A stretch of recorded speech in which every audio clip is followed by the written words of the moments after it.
At the outset, I'd like to thank Team Amravati for giving me this opportunity and Team Amox.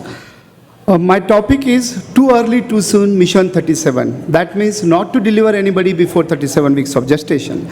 So introduce, as everybody knows, the preterm labor. It's a contraction before 37 weeks of gestation. And in world, around 15 million preterm births occur, and it contributes to around 1 million neonatal deaths. In India, around 35 lakhs of preterm deliveries occur each year. Why are we worried about the preterm delivery? Because of the stress to the mother, stress to the fetus, and also because we are a developing country, so socio-economical problems, extra cost, loss of job hours of the parents, and poverty and lack of facilities.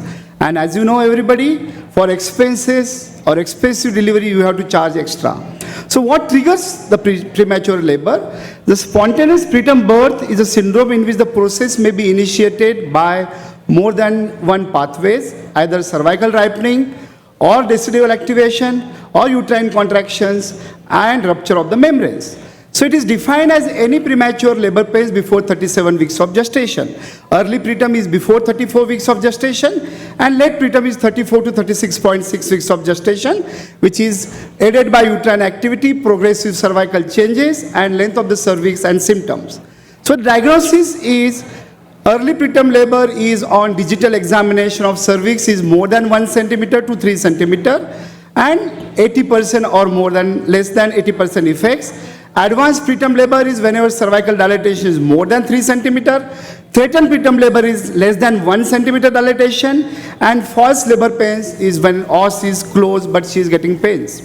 So the major causes of preterm birth, as everybody knows, is premature rupture of membranes, spontaneous, which nobody knows, iatrogenic, that is maternal and fetal indications like preeclampsia, diabetes, previous classical cesarean section, you are doing deliveries before 37 weeks because of the maternal complications.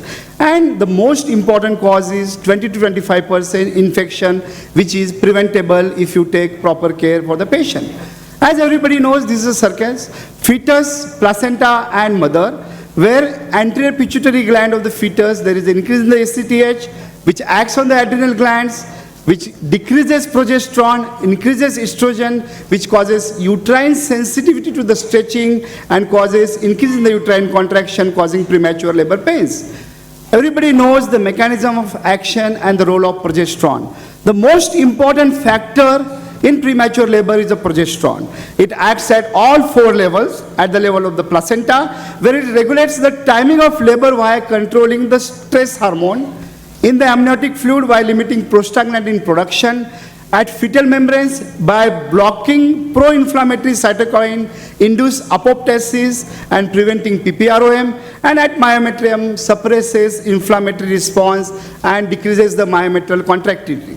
So progesterone plays the important role in preterm labor. As everybody knows, the risk factors, which are history is going to give you previous history of any induced spontaneous abortion or preterm labor, pregnancy following ART, smoking habits, maternal stress, low socioeconomic status, and complication, that is maternal complications like preeclampsia, APH, PROM, PPROM, uterine anomalies, medical or surgical disorders, chronic diseases, UTI in the pregnancy, genital tract infection can cause preterm labor. The fetal complications, multiple fetal gestation, congenital malformation, and intrauterine death, and placental complication like infarction, thrombosis, placental abruption, and most important is the iatrogenic, where we are doing a preterm delivery for medical or obstetric complication like APH, and idiopathic causes which are not known. So, can we predict preterm labor? Yes, we have tried by doing a Papernick and Crisis scoring system based on the risk factors, that is previous preterm delivery, antepartum hemorrhage, history of UTI, higher order of the pregnancies, BMI less than 20, and stress because of the familial factors.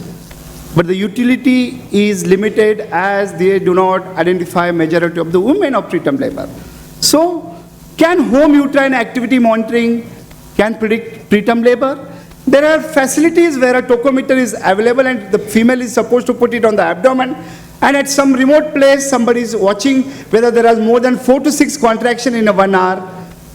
But again, this is not proven to reduce preterm labor. As such, we are living in a country where it is impossible to have a TOCO for each ladies at house. Salivary estriol. The elevated salivary estriol is associated with increased risk of preterm birth in asymptomatic women and in symptomatic women who have present for evaluation of preterm labor. The test has low sensitivity and it has a good negative predictive value, so it is not to be used. Screening of FFN.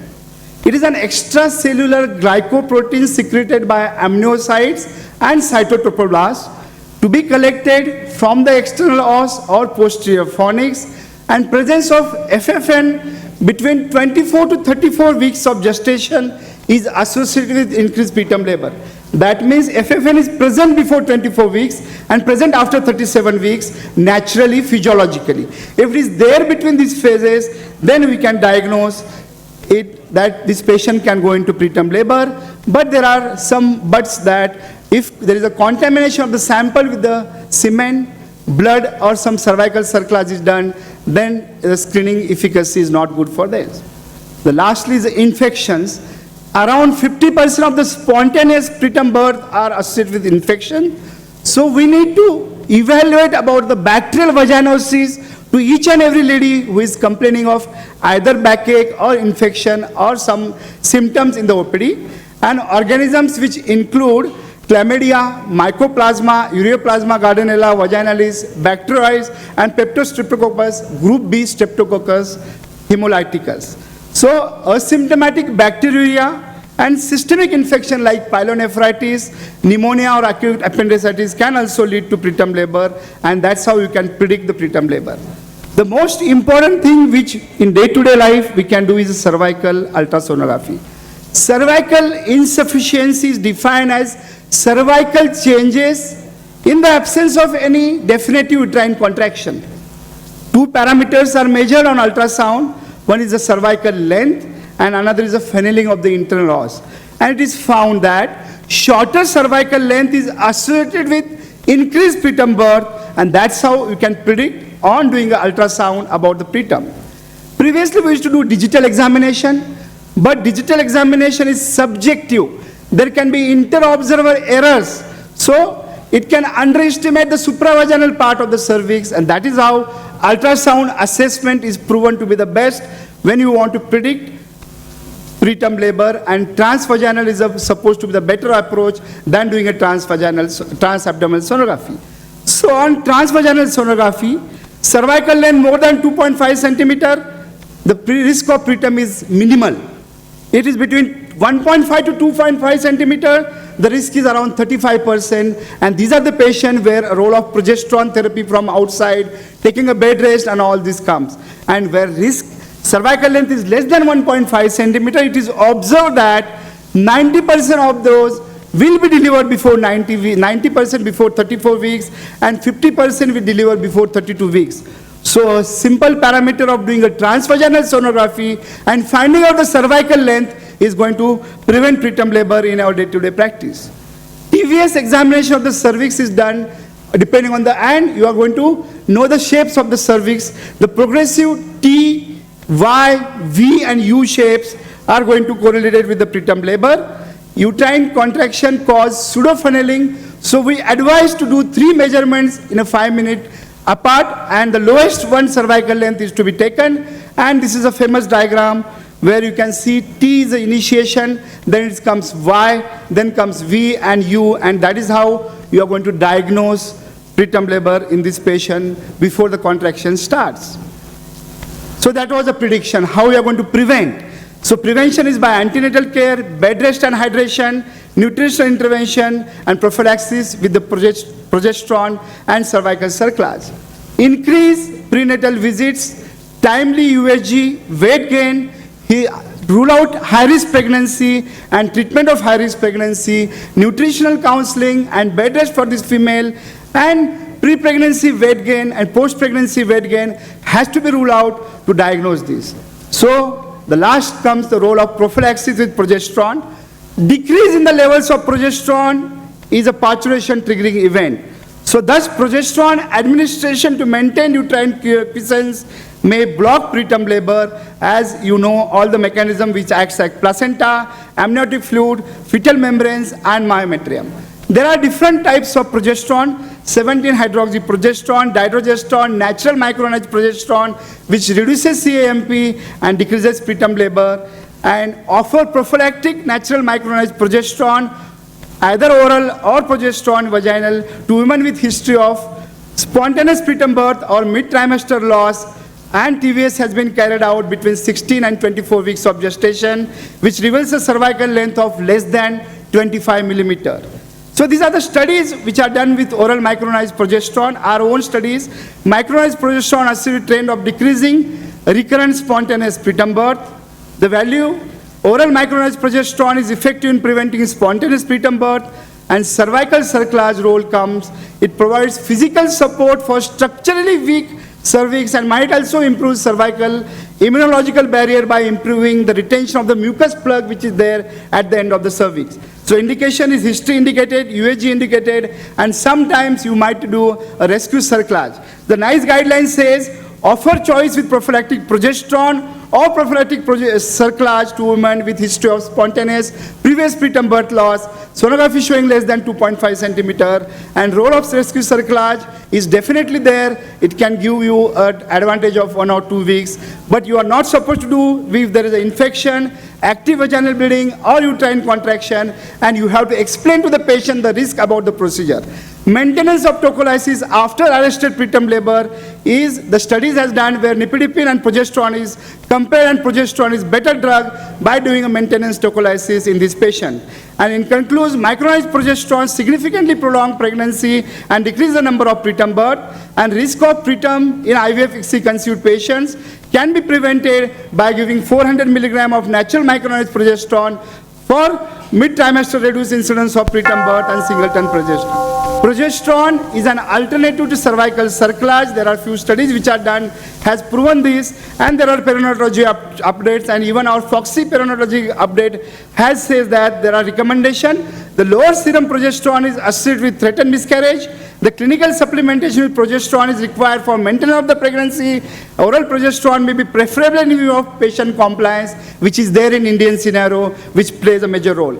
Stop and think what you can do for the patient, how you can maintain this pregnancy till 37 weeks of gestation, and then comes the anatomical guidelines for RCOG, which says you have to rule out all anatomical factor first, cervical cerclage in patient where history indicated, or cervical length depending on that, and lastly it is a teamwork of OBGYN, pediatrician, home visit nurses, ANMs and ASHA workers. If we work together, we can prevent preterm labor in the patient.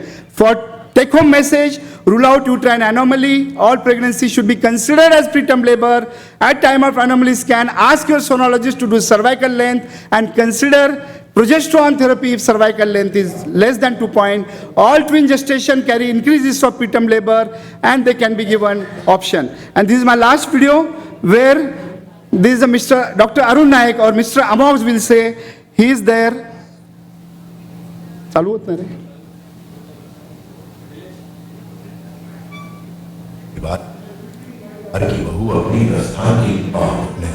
This is a lady who is an IVF conception, 38-year-old female, has conceived, and now everybody is so happy, they are in a mood of celebration that she is going to get a baby at the end of 38 years of her life. And what you find that everybody is very happy at one day, fine, at 26 weeks of gestation, she has suddenly preterm labor pain starts, and now everybody is in a panic situation. Somebody says give dexamethasone, somebody has started on IV antibiotics, and everybody is trying hard to maintain this pregnancy. And now all obstetricians are there, taken the second opinion, but the pains are increasing, and suddenly here comes our Mr. Amox, Dr. Arun Naik, and now he has got Autosiban injection with him, with oxytocin antagonist.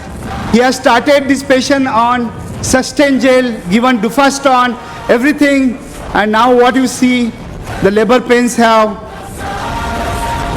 suddenly stopped with the effects of Mr. Amox, Dr. Arun Naik.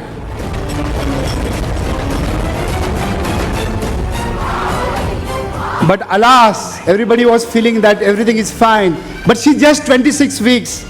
And now Mr. Amox has a very different kind of view to maintain this pregnancy till 37 weeks of gestation. So he has now a different solution. He has put this progesterone sustained 100 milligram tablets on the patient for maintenance of pregnancy, and that's how the uterus has now become quiescent. Uterus is now relaxed. And at the end of it, everyone is happy because now our patient is happy and she's delivered successfully at 37 weeks of gestation. I'm thankful to Team Amox for giving this opportunity. Thank you so much. Thank you, Dr. Verma.